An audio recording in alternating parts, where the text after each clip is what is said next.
sanadkan munaasabada toddobaadka waxbarashada caalamka ee ka qabsoomaysa magaalada Booramo waxa loo soo agaasimay si wanaagsan waxaana munaasabadan lagu qabtay dugsiga hoose dhexe ee gabdhaha ee magaalada Booramo sababta loo geeyay dugsigaasi gabdhaha Booramo ayaana waxa loo micneeyay in la dhiirigeliyo waxbarashada gabdhaha munaasabadan ayaa waxa ka qayb galay gudoomiyaha waxbarashada ee gobolka Awdal saraakiil sarsare oo ka socotay ururka wadaniga ah ee Solsa iyo hay'adda Save the Children ugu horeyntii ayaa waxa ka hadashay maamulaha dugsiga hoose dhexe ee gabdhaha ee magaalada Booramo Farxiya Cabdisamad Faarax waxaana ay ku soo dhaweysay dhammaan ka soo qayb galayaasha madasha waxa kale oo iyaduna halkaasi ka hadashay Sara Cali Umar oo ka tirsan mas'uuliyiinta dugsigaasi isla markaana hay'adda Solsa u qaabilsan barnaamijka loogu magac daray Child to Child ee waxbarashada waxaana ay carabka ku dhufatay in munaasabadani ahmiyad ballaaran leedahay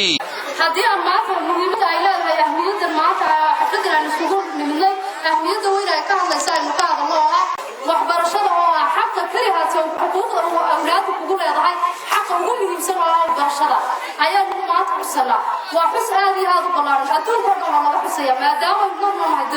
dadyooma ku nool adduunka waa inaan xuska ka qayb qaadanaa hadii aan idin sheego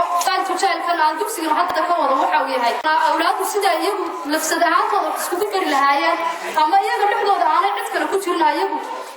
nafsadooda isbari lahaayeen Cabdisabuur Abibakar Cabdilaahi oo isagu ka socday hay'adda Save the Children ayaa waxa uu isaguna tilmaamay in toddobaadkan loogu talagalay in lagu dhiirigeliyo guud ahaanba hanaanka waxbarashada ee gobolka oo dhan gaar ahaan magaalada Booramo gudoomiyaha waxbarashada ee gobolka Awdal Professor Daahir Maxamuud Xadi oo isaguna madashaasi soo gabagabeeyay ayaa waxa uu carabka ku dhuftay in waxbarashada gobolka Awdal oo dhan ay noqotay mid hana qaaday waxaana uu gudoomiyuhu tilmaamay in loo baahan yahay in waxbarashada gabdhaha la iska saaro xil gaar ah munaasabadii maanta oo ay soo qaban qaabiyeen ururka Solsa oo ay taageerisay hay'adda Save the Children ayaa waxa halkaasi lagu soo bandhigay riwaayad ay soo bandhigeen gabdhaha dhigta dugsigaasi waxa kale oo madashaasi lagu qaybiyay garamo ay bixisay hay'adda Save the Children kuwaasi oo ay ku qornaayeen halku dhigyo waxbarashada dhiirigelinaya